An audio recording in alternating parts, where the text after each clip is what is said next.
on. Lost my voice. This past weekend, I got some friends staying in from the UK. So it's Monday morning. This is our weekend recap.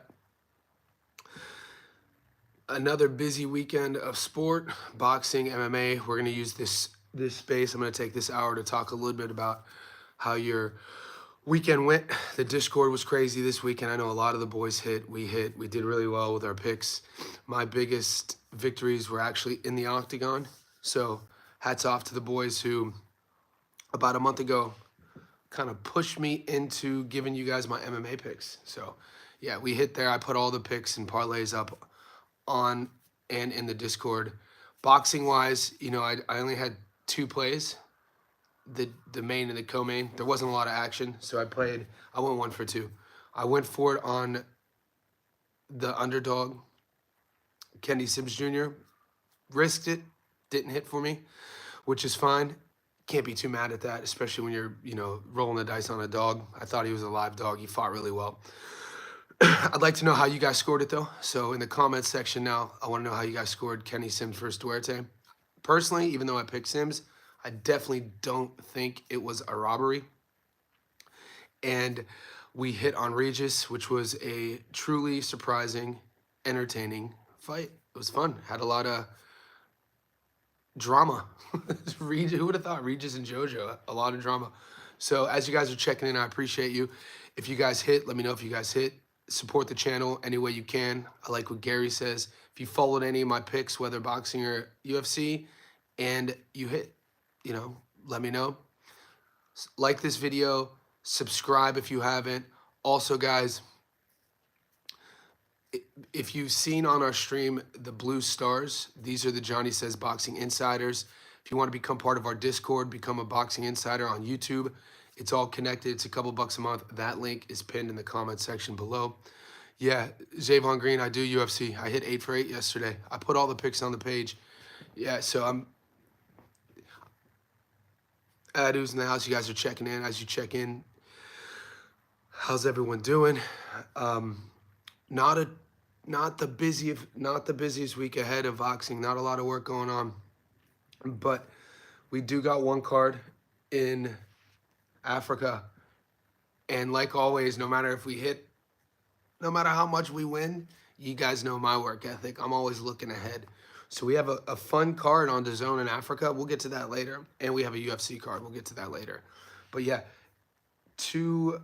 let's get into.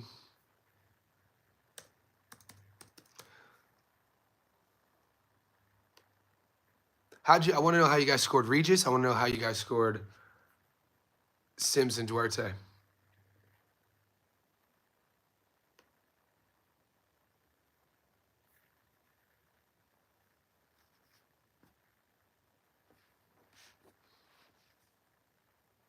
I'm just pulling up our tickets.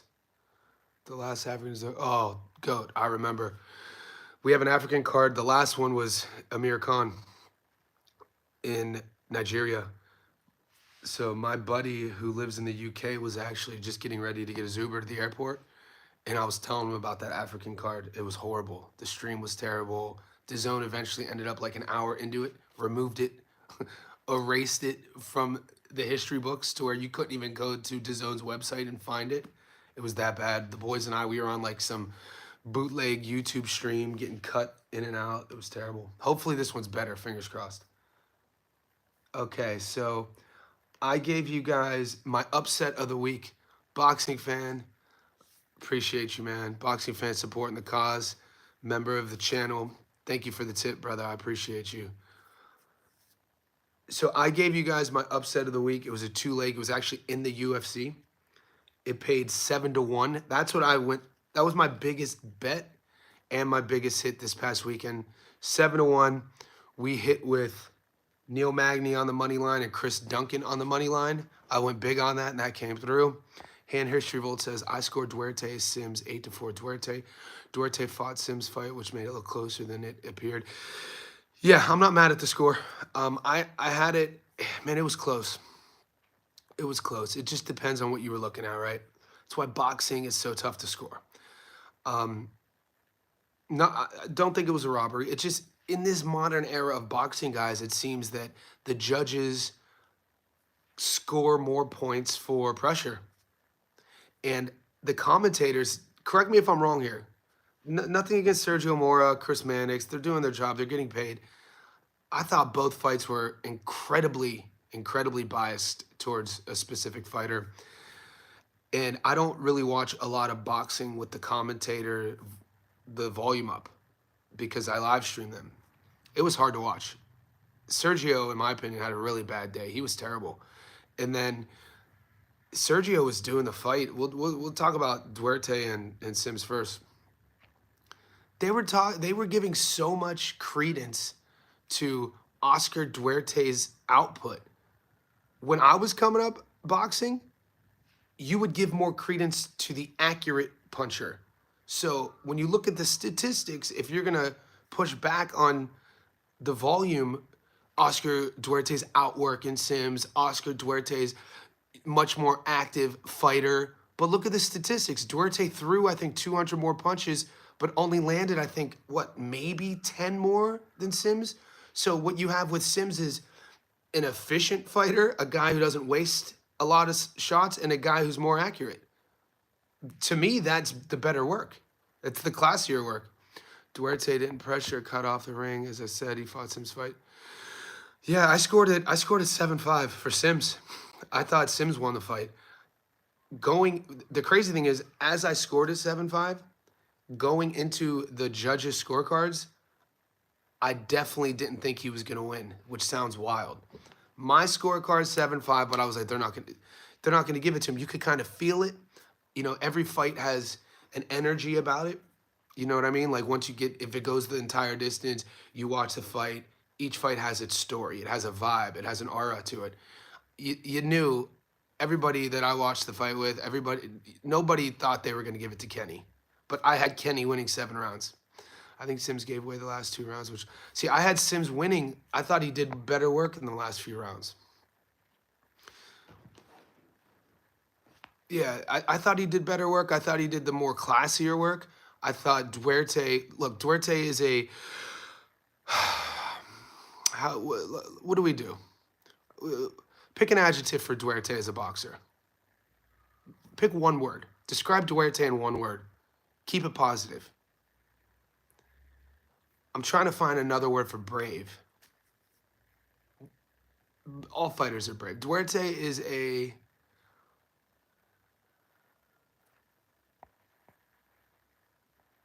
Exactly, Fresh BX. Fresh BX says, feels like people don't read the rules of how you're supposed to score a boxing match. There's actual rules, not just scoring. Fresh BX, the issue with this as well is that we have judges who've never boxed. How could we have judges who box, who are scoring boxing, something so technical, who've never punched before?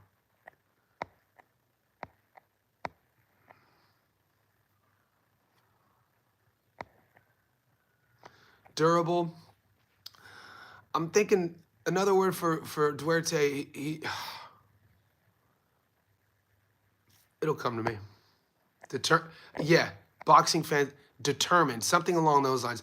Durable to me, it means like, you know, a guy who obviously could take a lot of shots and, you know, never looks like he's going to get out of there. I think determined is something more that I'm thinking of. Keeping it willing, yeah, exactly. Willingness, eager, he's keen, he's like up for it, that sort of thing. So that's what the judges saw. Sims' problem this fight was he didn't win early rounds, clearly enough. Dude, this gives me memories of Puello losing Matias and Bivol losing to Better Beef in the first fight, pressure fighter. Yeah, the pressure fighter, I mean, we've given a lot of credence to the pressure fighter over the last 5 years. Did you guys see Duarte's back? Yeah, they were, but guys, that's just, that's just body composition. You know what I mean? That you could tell Duarte's training, he probably does a lot of strength and conditioning. There's this weird nuanced approach with old school trainers and new school trainers. And it's tough to even argue with them because I told this story once on the show. I was going back and forth with my buddy Kelly Pavlik about strength and conditioning.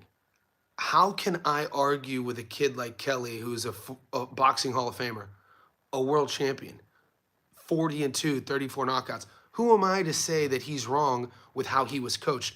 Kelly was coached by a guy who was so old school, they still believe to not do functional strength training. They think that doing strength training slows you down, which goes against all the science. There's a book on scientific training, which I coach, which you could find, ASIC, which is specifically written on statistics and measurements on how to move the body functionally to create power, speed, explosivity, and strength.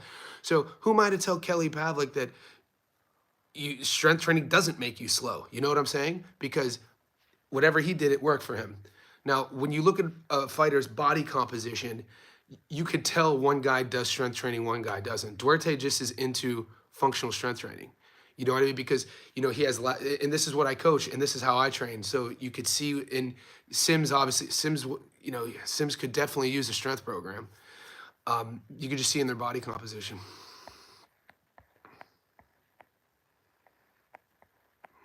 Relentless. Yep. Stubborn. Donnie on TV. Okay. Yeah, we're all seeing the same. He's stubborn. Yeah, stubborn, resilient, relentless. That's it.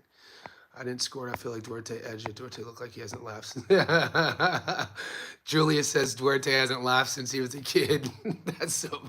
Well, he's super. He's focused, mate. And Golden Boy feels that they got one with him.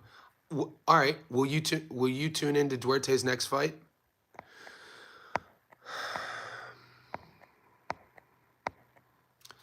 History Vault says Duarte outworked Sims, landed more and landed the harder punches. Sims had good, clean single punches.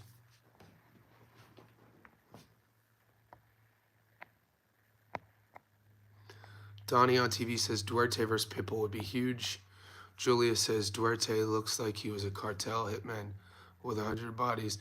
I look at Duarte and I see Oscar Duarte reminds me of a 1920s, 1930s classic Hollywood actor.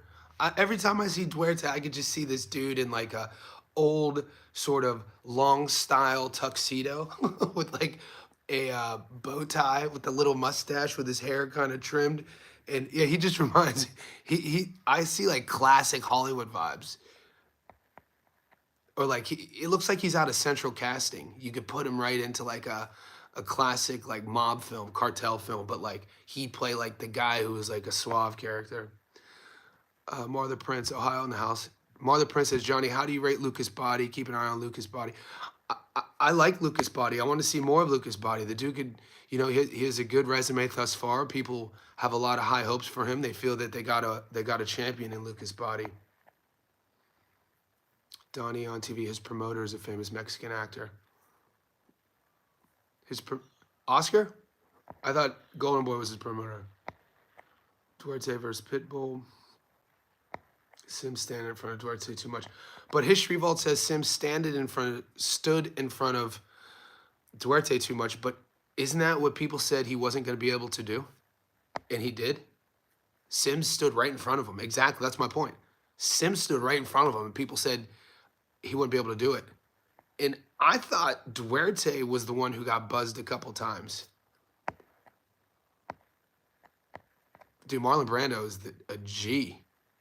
Prime Marlon Brando. Not, obviously, we know what happened to him at, like, what's one of my favorite Brando films? A Streetcar Named Desire. That one, that version of Brando. I think he's in his 20s or 30s. They did say he wanted to do some sort of acting. Did they? Somebody in the chat should know. The chat will know. Gabriel Soto. The chat is wise. Donnie on TV, Gabriel Soto. All right, so we're talking, I think the jury's out. I think we could collectively say, it was a close fight, not a robbery, even though I had Sims winning. Duarte fought brave, and I will watch Duarte every time he fights, 100%. History says he's disappointed with Duarte. He clearly didn't. History, I don't know. I saw a game plan, History Vault. I saw a game plan, but that game plan is super one-dimensional. Oscar Duarte's game plan is pushing his opponent on their back foot, pressuring them, cornering them, forcing them into a dogfight, breaking them down to the body, and making them exchange with you. That's always worked for him. And I I thought Duarte looked frustrated at times. I thought Duarte in his corner looked like a guy who didn't have any answers, but that's just me. Maybe Duarte underestimated the grittiness of Sims. Regis versus JoJo too. Julius, I'm up for Regis versus JoJo too. Why not do that fight? You know, give both of them a bag, put it on Riyadh season. Like, let the boys get a payout. I don't want, you know what I'm saying? I would watch that. Beer Slanov. Boxing fan always says the right messages, man. Give the community some love. They talk about him versus Gary Antoine. GAR at 140. Ooh, I don't mind that. Duarte, I mean, give him a title shot. Let's see how he does against GAR.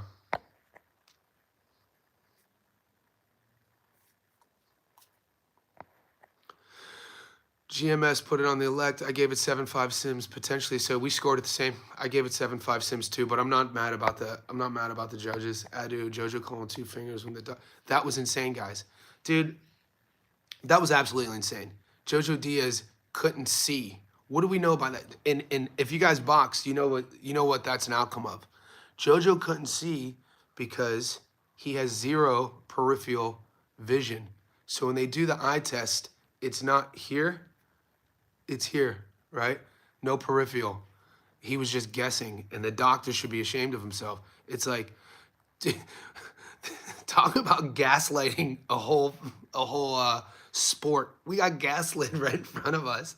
Like, we were watching it in real time, like, oh yeah, he is putting up 2 fingers when he's putting up 1. Oh yeah, he's putting up 1 finger when he's putting up 2. It was hilarious. Cambosis versus Regis, who y'all got?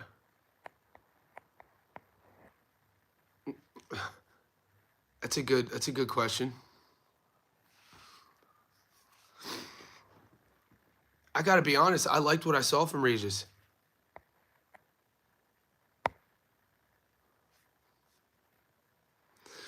Regis looked good. He looked good. There were moments, his offense, he looked sharp.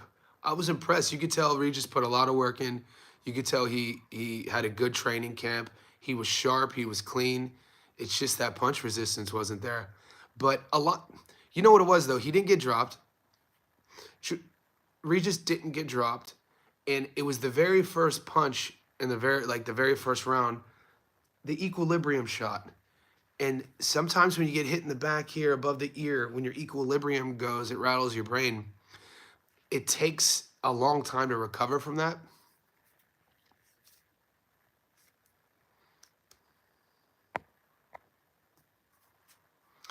Yeah, so GMS put on the elect says training underwater with Shushu kept Regis from getting dropped.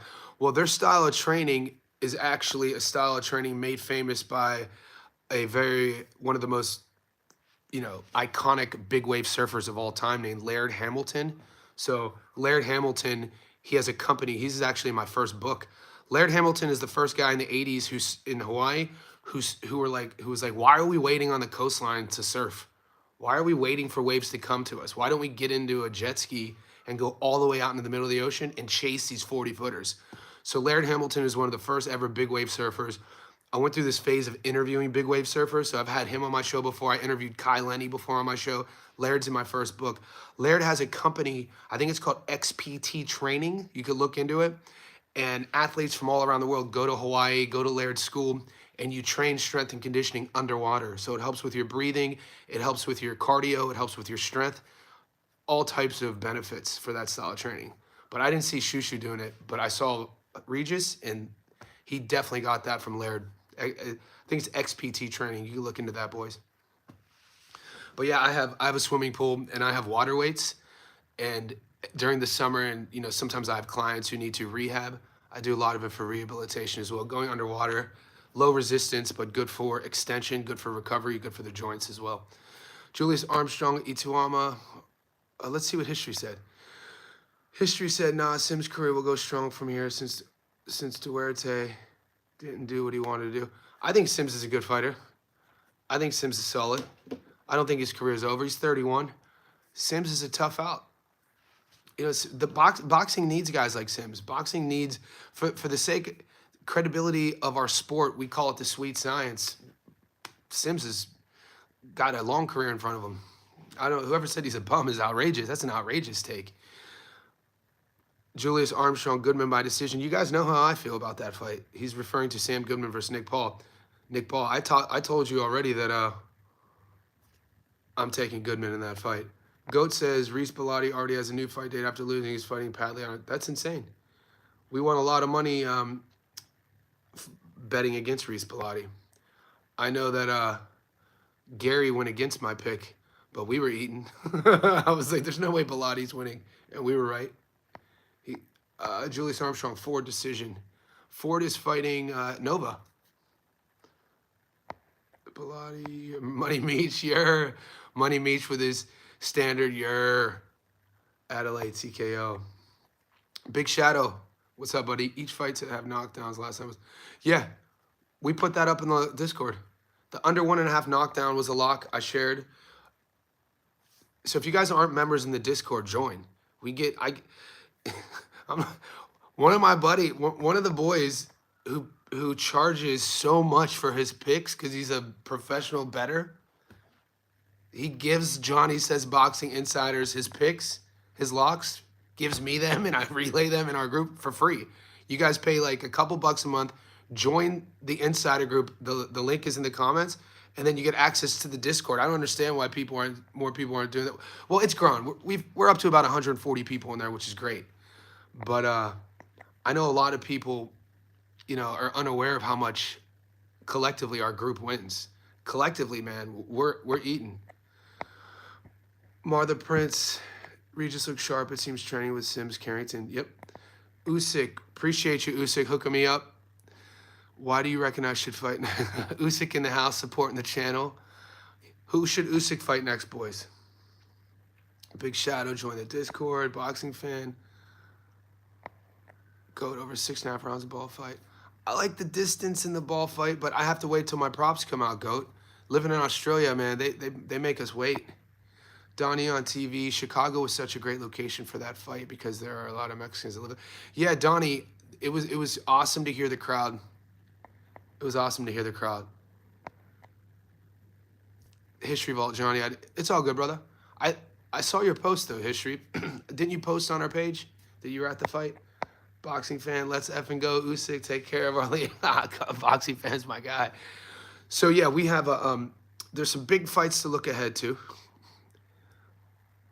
I've been here, some of the boys are down because there's not a lot of fights. There isn't any sort of mainstream action this weekend, but we got some action. I'm doing 3 fight features this week on the channel. So guys, in Africa this weekend, we have the number 7 light heavyweight in the world fighting the number 26 light heavyweight in the world. We have the number 14 featherweight fighting, and we have the number 7 cruiserweight. So we have some top 20 talent globally on this same fight card in Africa. So I'm going to be breaking down, analyzing, and uploading Albert Ramirez versus Jerome Paboloni, Mirko Coelho versus Sergio Rios Jimenez, and the Mike Perez Christian Luis fight.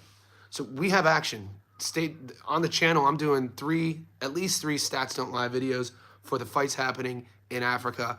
I'm also going to be featuring the UFC card. Guys, you got to let me know because, boxing is our wheelhouse.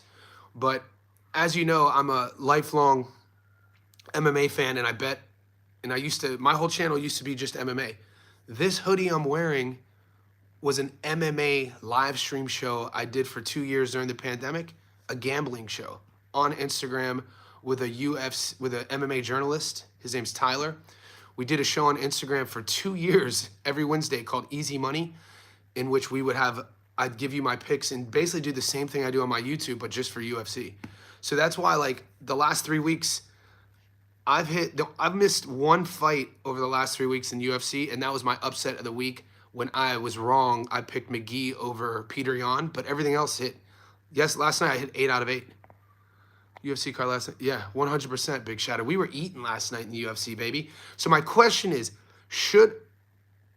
will it be too convoluting on my channel to start doing Stats Don't Lie videos for MMA? I want to ask the chat. I'm leaving this strictly up to the chat. I'm going to ask all week. Should I just keep the Stats Don't Lie videos for boxing, or should I start sprinkling some UFC fights? Because this weekend is one of those examples where there are probably more, there aren't a lot of quote unquote mainstream boxing matches going on. Probably none. Like I said, I know the fighters. But have a think about it. I'm going to be asking the question on all the live streams this week because, we are a boxing channel. Johnny says boxing. And it's interesting to see when new people see my MMA picks. They don't trust them, but it's my wheelhouse too. I'm just not a fan of a casual bush. Like to see it. Sure, if you have enough time. Yeah, okay. So what I'm thinking of is I might just do maybe one UFC Stats Don't Lie video a week. I'll think about it. Maybe for pay-per-view. Yeah, Big Shadow. Something like that. Because people keep asking for it. Brandon says Sam Goodman keeps going up in value. He is now plus 360 on the money line, plus 560. Brandon, hey, I know you guys are, you guys do your due diligence. A lot of smart bettors, a lot of wise boxing heads on our channel. Meaning that a lot of you guys know your stuff, gonna see certain odds and be like, this doesn't feel right. I think stylistically, like ever since it got announced, I like the matchup for Goodman based on what he does well and what Nick Ball struggles to do. Just like last night, I went all in on Kenny Sims Jr. If you give me Kenny Sims at plus 265, I'm taking him. So when you take an underdog and he loses, you know what I'm saying?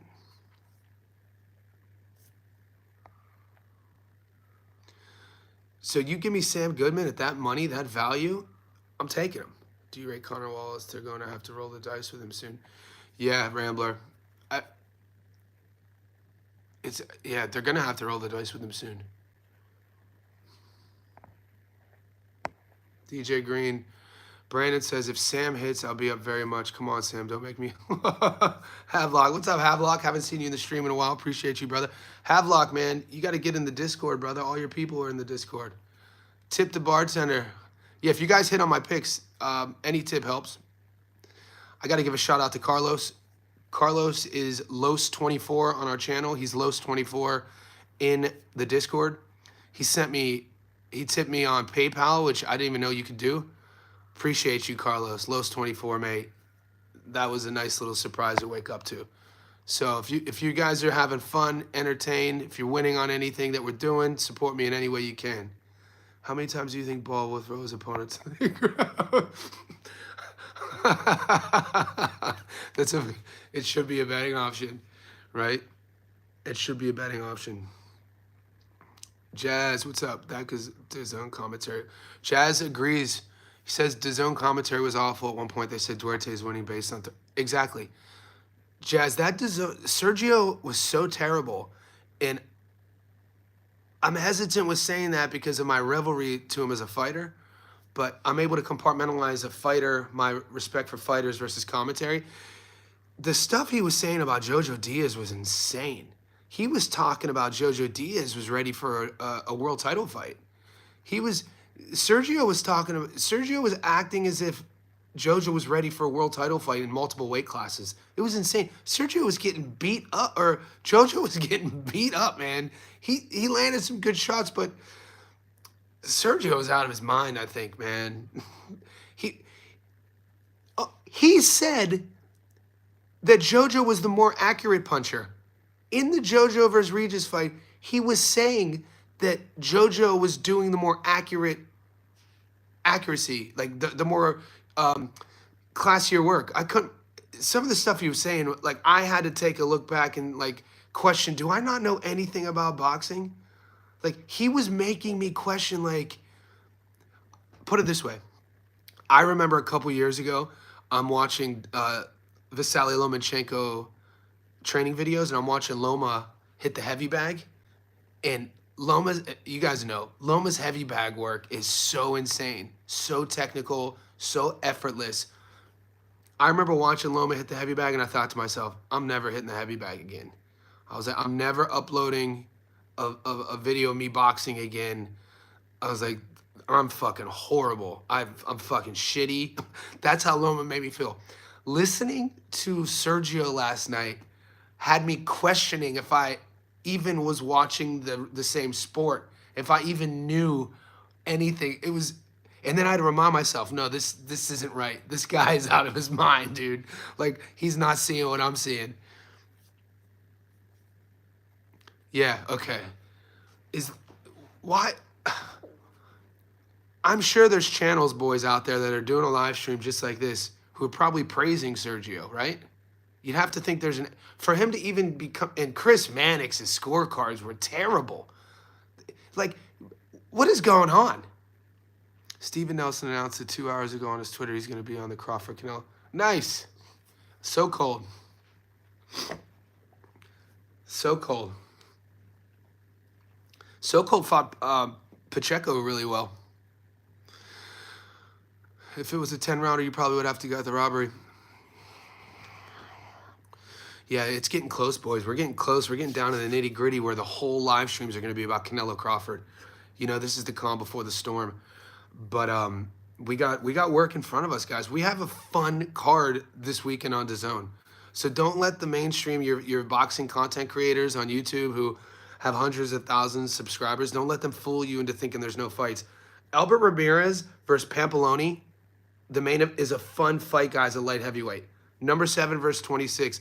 Jazz in the house hooking it up. Appreciate you, brother. The little tips with the little super chat. Thank you. Jazz is a Johnny says Boxing Insider. Join the Boxing Insider group. My favorite thing about that is our community. Like I said, some of the boys, Brandon set his Discord up, so I'll soon be joining yours. Nice, Brandon. Appreciate you.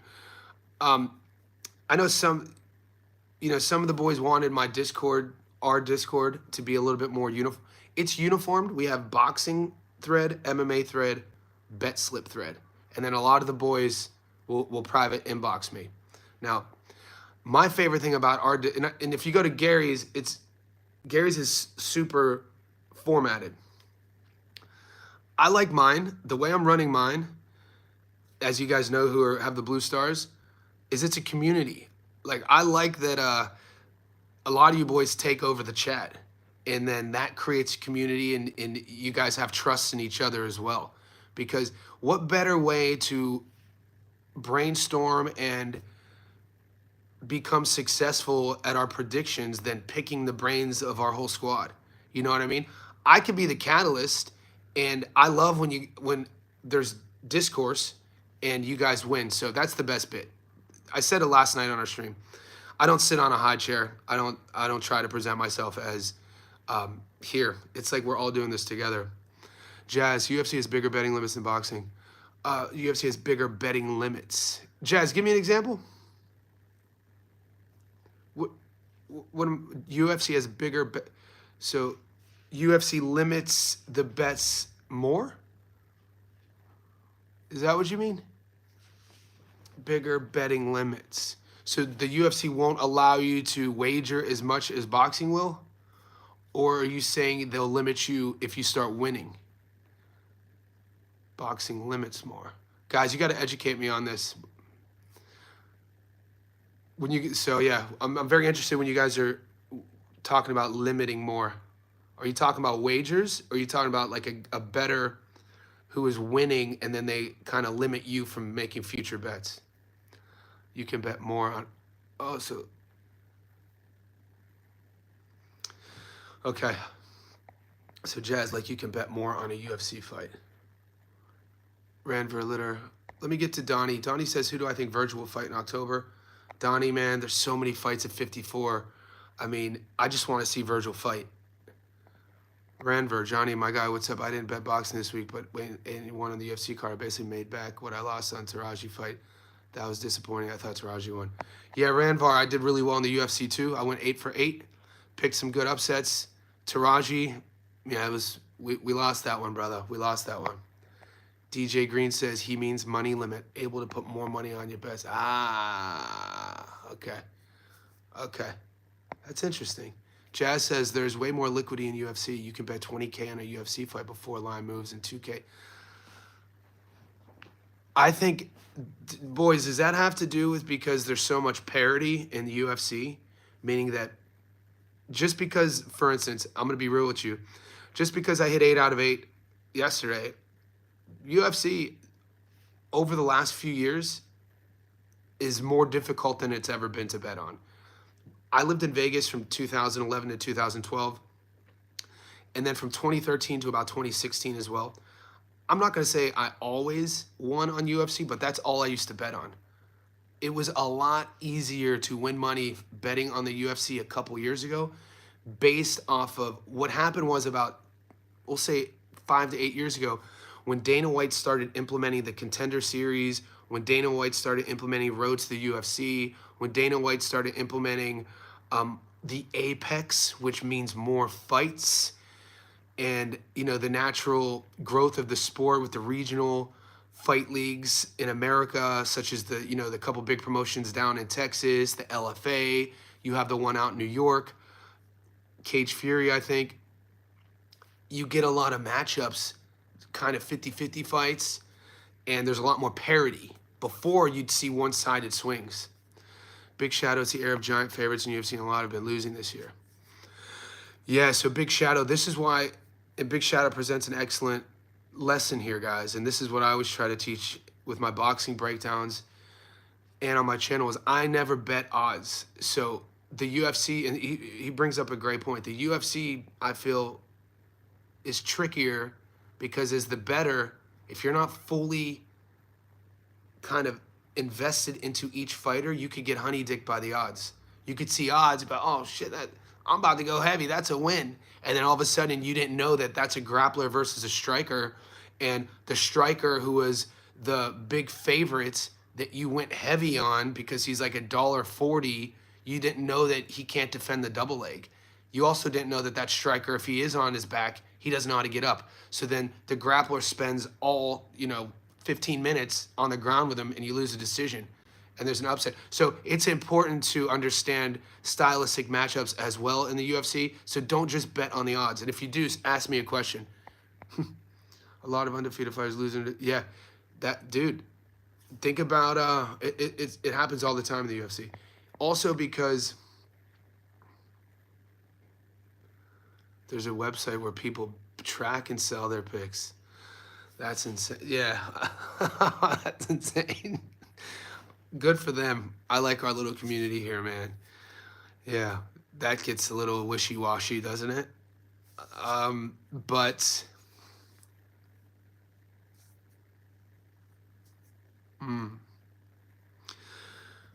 yeah, I think I do with the UFC. My wheelhouse is knowing the careers, veterans when they have these classic gatekeeper fights. That's such a great perspective. Don't bet on matchups you're not familiar with. 100%, mate. Discord was lit this week. Everyone posted. Yeah, Discord's been popping. Discord's fun.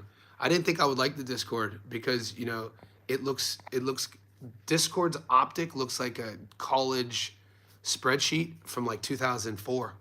But I like that. I like that it's not bells and whistles.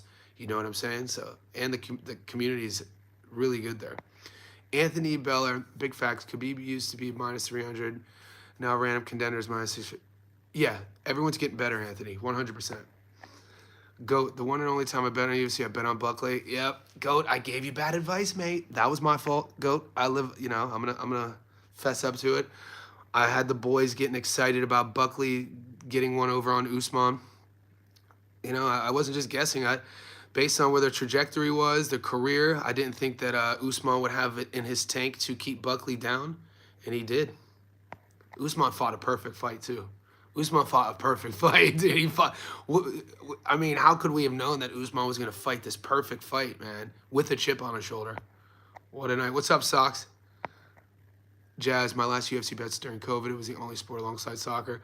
Yeah, COVID was a wild time, boys. Thank God we're out of that. Big Shadow, everyone chose Buckley. Yeah, man. Hats off to Usman. Anthony Baller, I thought Buckley would win too, man. That was a big upset. Yeah, and that was, if you remember that fight card, if we pull up our bet slips, that was the only one we needed too. And it was like, yeah, you bet enough in your life, the older you get, you have a lot of those parlays where everything hits except one. But, I think I did a 4-leg that night. and that was the one I was least stressed with, and that was the one that didn't hit. Hamzat Chimaev is a -200. Let's look at those odds. Let's look at those odds. Hamzat, he's fighting Duplessis, I think, right? When is that going down? Um,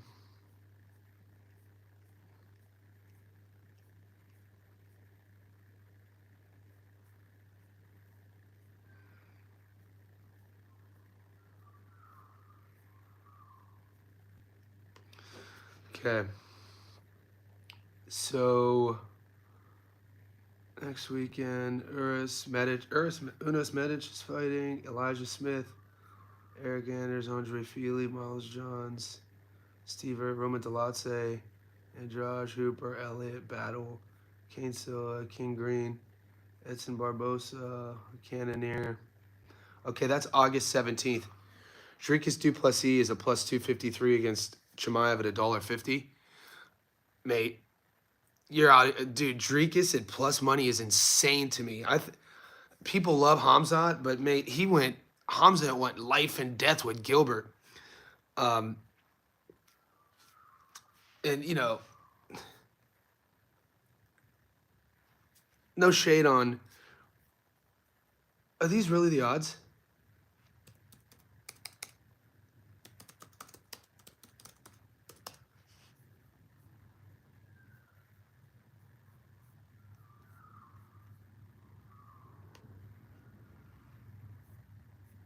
I'm just check. There's no way these are the odds.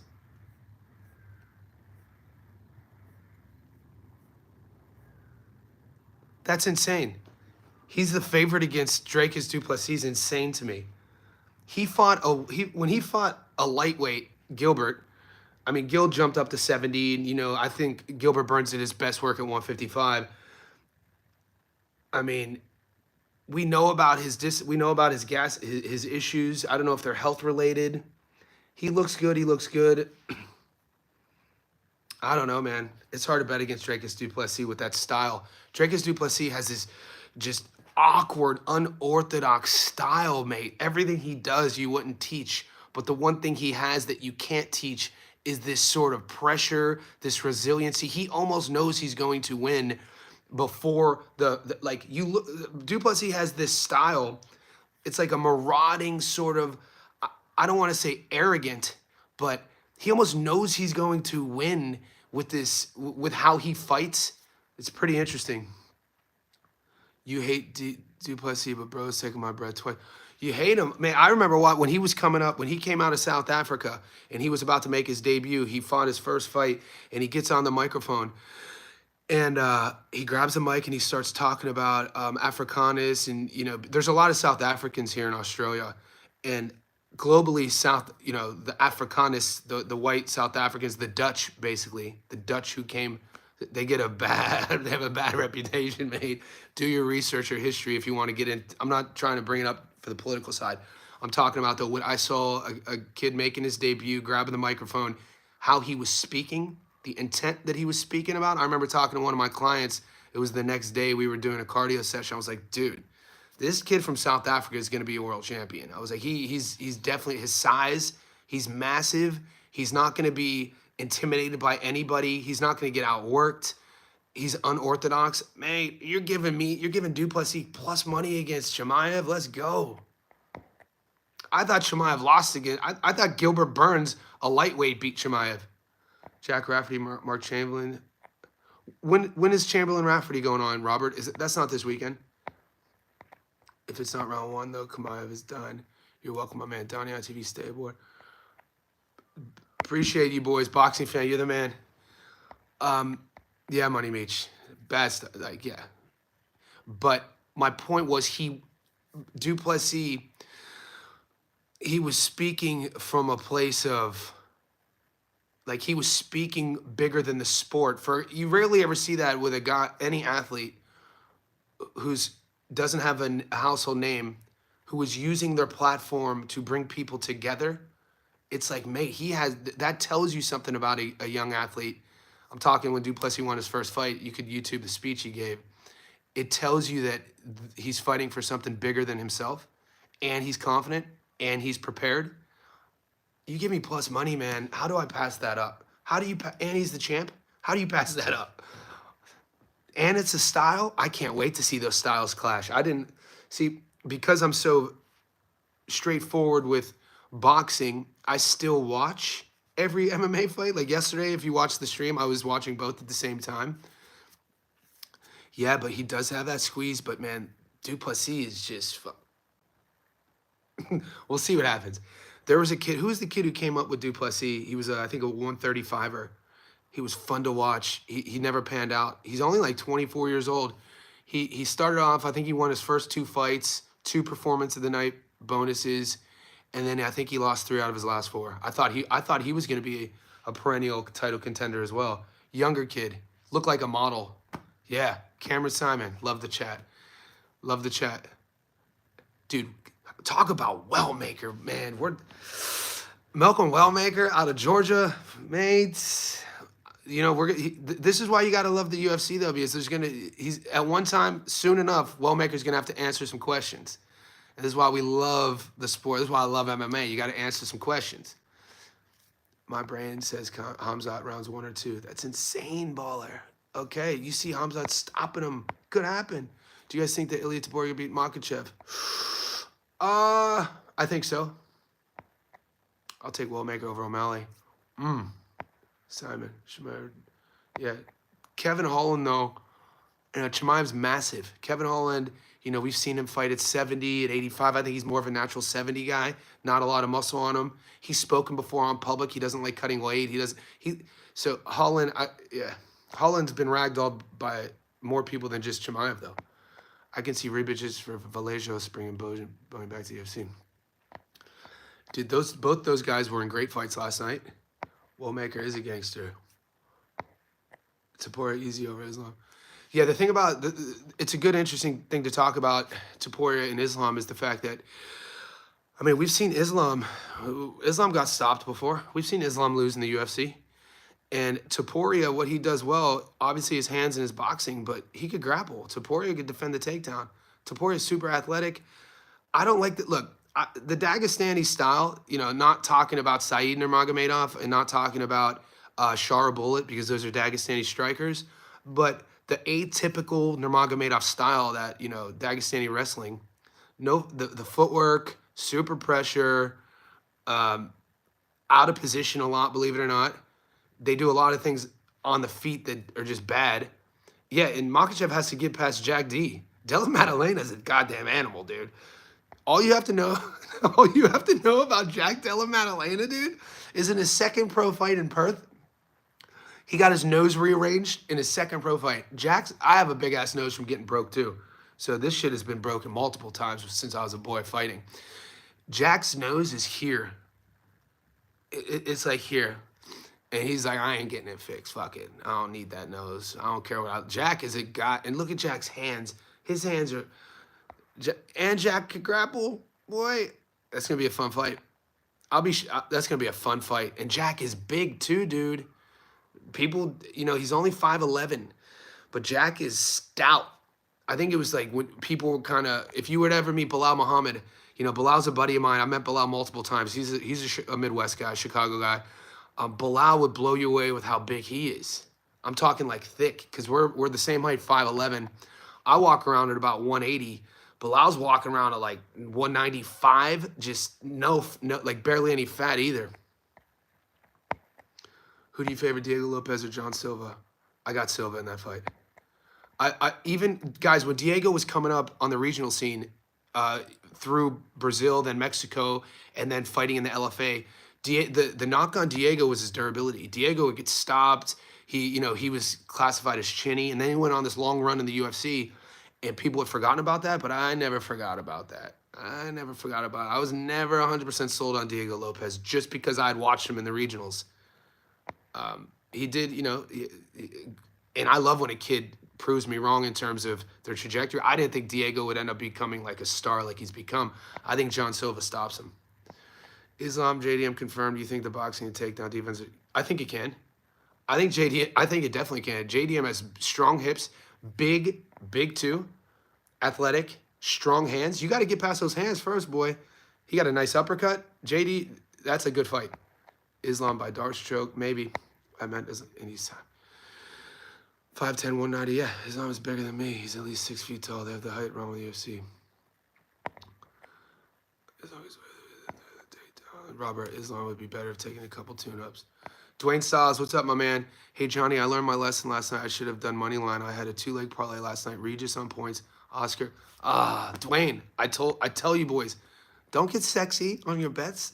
It's about getting victories. It's about winning and moving forward. Dwayne Styles, think about betting as, a win and go home tournament. Like, psychologically when you're putting your bets.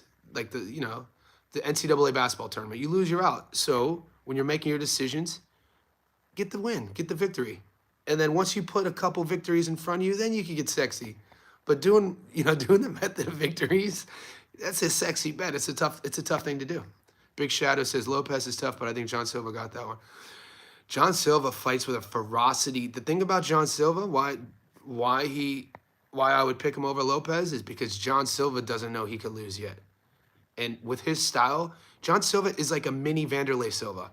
I don't know how far you guys go back in your MMA knowledge, but I've been watching it since 1993, the very first UFC, but also I watched all of the Pride FC fights, and the Axe Murderer, a Brazilian out of the Shoot the Box Academy in, I think it's Sao Paulo. Vanderlei Silva, skinhead, big tat here, in the middle. He had these classic wars with Kazushi Sakuraba. Watch those fights. Go to YouTube. Watch Vanderlei Silva versus Sakuraba. Sakuraba is one of my all-time favorites. My point is, the way Vanderlei would fight, dude, it's how John Silva fights. And, similar styles. And, you take that style and you put kind of an invincibility mindset behind it. That's a tough out. Lopez, I've seen him question himself before in fights. I think Silva actually blows right through him. I got to be honest with you. Evelev versus Silva will be the matchup for the belt if Volk moves up. Yeah, we've seen Evelev. We've seen him get questioned too in a couple fights. It's a good point. Boxing fan, it's still day one, motherfucker. My man, you read my book. So Dwayne, he's giving you that's an acronym in my book that Boxing Fan purchased, my second book, The 24-Hour Reset. ISD1MFF is an acronym I've always used for my clients and myself in terms of progress, results, mindset, staying focused on a goal. It's still day one, motherfucker, meaning that if you wanted to lose 100 pounds, right, and you're 6 months into your 100-pound journey and you've lost 50 pounds and you're halfway there, rather than looking at it that you're halfway there, go into the very next day, even though you're down 50 pounds, go down like it's your first day. So every day is your first day, meaning that every day the effort you're going to put forth is that amount of effort that it took to get started. That's what that means. Can't get that too close. Saludos. Wilmer in the house. Dwayne in the house. My guy Bo Nickel back to wrestling. Did Bo Nickel leave? He lost and went back to wrestling. Yeah, he kind of has that hair thing.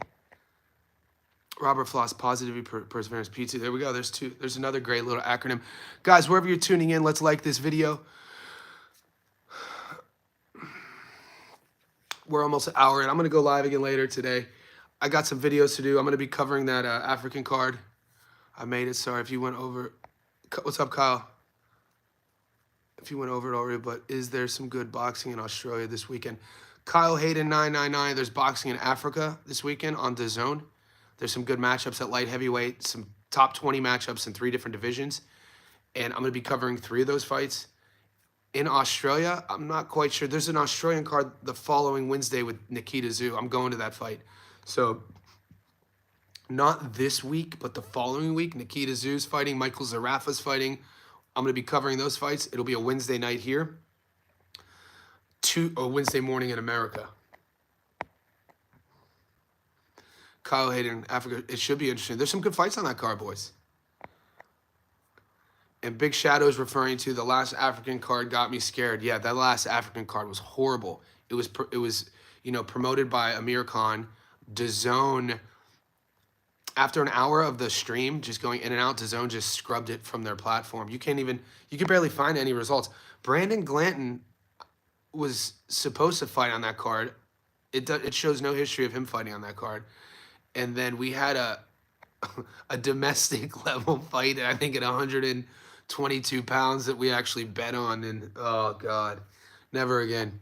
At least Big Shadow, the 3 fights I'm going to be covering in this card, they are between guys who are in the top 20. Like I said, the number 7 cruiserweight in the world, a number 12 light heavyweight, and Mirko Coelho, he's number 14 in the world at feather. Albert Ramirez is number 7 in the world at light heavy. And Mike Perez is number 7 in the world at cruiser. And the matchups are pretty even. So the question is going to be, what are the odds? What odds are we going to get? When is our book going to release those odds? And we also have the UFC this weekend. So we have a kid out of Georgia who's headlining, who's been around for a long time, and Roman Delace from Georgia.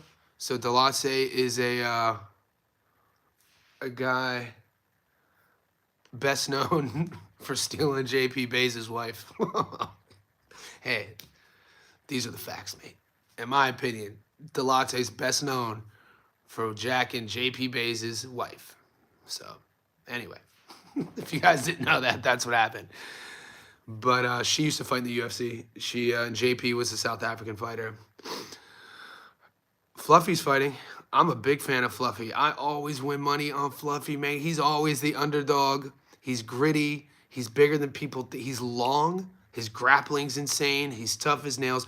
Fluffy brings a Mexican boxing style into the octagon, which you don't see, meaning that he's going to have cardio for days. He's going to be gritty. He's a dog. Yeah, he's one of my favorite fighters. I love watching Fluffy fight. When Fluffy tapped fucking Rodolfo like 3 years ago, Fluffy was a 5-1 dog. I put like 100 on him, and he submitted. And this is when Rodolfo had just won, I think, the Worlds. I think he had just won the BJJ. What do they call that? The Mundo, the Mundo now. And so like ever since he hasn't lost since. He's a fun fighter too. He's durable. With Fluffy, you always know that you're going to get a guy who, especially he's kind of like a gambler's fighter, meaning that you're going to get a guy who's going to give you your value for your money. You're never going to have to worry about him having an off night. You're never going to have to worry about him sort of not being prepared. Michel Pereira was a tough watch. Domination. Yeah, dude, talk about a tough watch. Remember Michel Pereira fought that lightweight from Canada? And I think he lost. I always think it was Cody Crowley, but Cody Crowley's a boxer. There's a kid from Canada who's a lightweight, fought Pereira on like 24-hour notice. And my memory wants to say that he beat him, but maybe it was like a close decision. But yeah, Pereira's always been a head scratcher to me. So in my MMA UFC betting do's and don'ts, I don't bet on Michel Pereira. He has gotten a lot more conservative with his style. You know, he's no longer somersaulting and doing backflips on the way to the octagon like he was when he made his debut. And then you'd see him gas. You see this guy doing capoeira into the octagon. And then around into his fight, he gasses. And it's like, what are we doing, dude? He's doing like capoeira somersaults in the octagon in a fight. Wild stuff. Fun, entertaining. It is. We are in the business of entertainment. That is a fact. Cannonier is fighting. Cannonier is always fighting. Is there somebody? Cannonier is 48 years old. He might be the most active. Cannonier is fighting again against MVP. That's insane. He's fighting August 17th. The Killer Gorilla.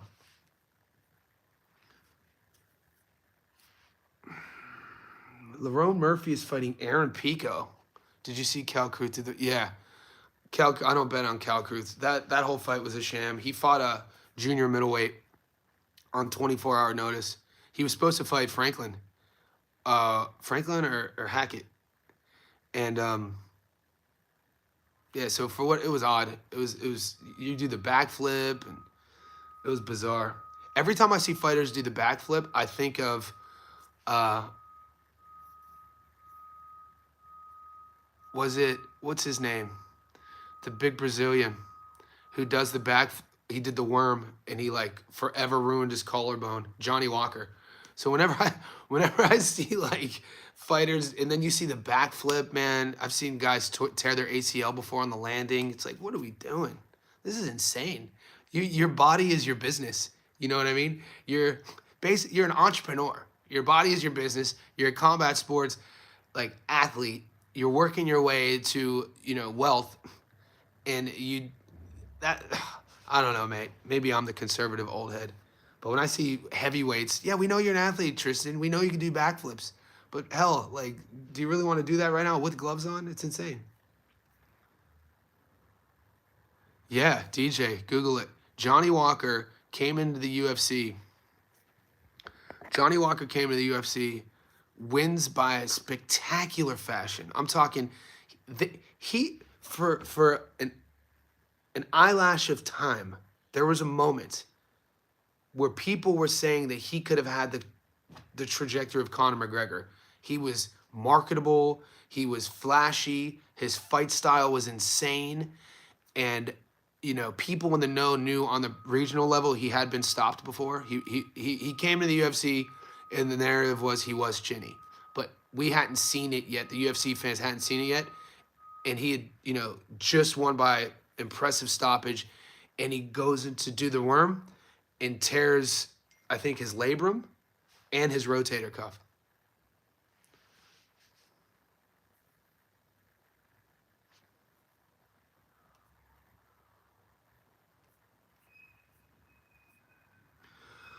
Steve Ursig, Ode Osborne.